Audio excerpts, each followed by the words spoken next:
Hello everyone, welcome to physics Samvad. आज का जो हमारा टॉपिक है वो है magnetic flux in Gauss law. Magnetic flux in Gauss law की हम डेफिनेशन लास्ट लेक्चर में कर चुके हैं और आज हम उसी टॉपिक को आगे कंटिन्यू करने वाले हैं। तो सबसे पहले हम जो हमारा टॉपिक मतलब इसी में इसके इंटरनल कुछ टर्म्स होते हैं जिसे अभी हम समझने वाले हैं।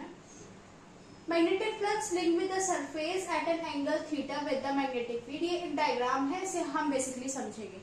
सपोज करिए हमने एक सरफेस एरिया लिया हुआ है, ठीक है, जो कि यूनिफॉर्म मैग्नेटिक फील्ड में क्या है, प्लेस्ड है। हमने एक सरफेस एरिया लिया हुआ है जो कि यूनिफॉर्म मैग्नेटिक फील्ड में प्लेस है। जो कि सरफेस एरिया है वो क्या है, डेल ए है, जो कि यूनिफॉर्म मैग्नेटिक फील्ड बी में क्या है, प्लेस्ड है। तो सपोज करिए और हमने क्या है, हमने जो आपका सरफेस एरिया है उससे एक परपेंडिकुलर ON लिया हुआ है, ठीक है। अब हमने क्या किया हुआ है, ON लिया हुआ है सरफेस एरिया के परपेंडिकुलर में, ठीक है। तो इस पर टू कंपोनेंट्स बनेंगे। कंपोनेंट्स बनेंगे किसके, बी साइन थीटा के और बी कॉस थीटा के। यहाँ पे सबसे पहले हम देखेंगे कि जो हमने ON कंपोनेंट लिया हुआ है वो मैग्नेटिक फील्ड के साथ मिलकर एक एंगल थीटा बनाता है, जो कि ये है, ठीक है।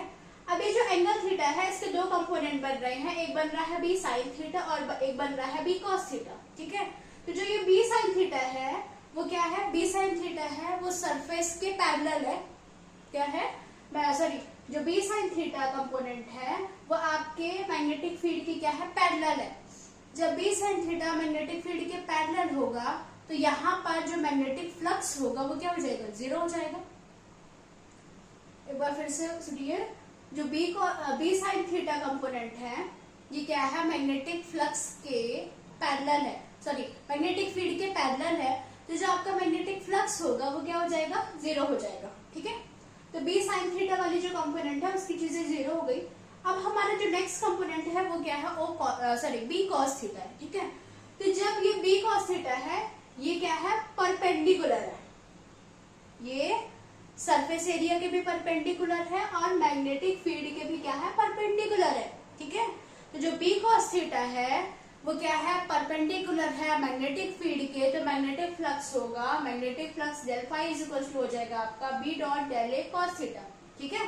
मतलब magnetic field into product of किसका है, आपके सरफेस एरिया का, ठीक है। सरफेस एरिया कंपोनेंट कौन सा अपन ले रहे हैं, कॉस थीटा, ठीक है। तो क्या हो जाएगा, del phi is equal to B dot del A cos theta, okay.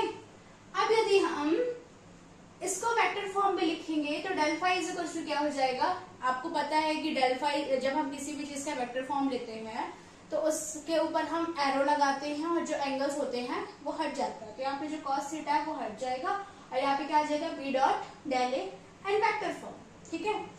तो इस प्रकार से या फिर हम कह सकते हैं कि जो मैग्नेटिक फील्ड होती है linked with the surface is equal to the product of area of surface and component of magnetic field normal to the surface, okay? क्या बोल सकते हैं, जो मैग्नेटिक फील्ड लिंक्ड होती है सरफेस से वो किसके इक्वल टू होती है, product of area of surface मतलब कि डेल ए के and component of magnetic field, component of magnetic field क्या है, बी कॉस थीटा, ठीक है, नॉर्मल टू द सरफेस। और जो आपकी मैग्नेटिक फ्लक्स होती है वो एक स्केलर क्वांटिटी होती है।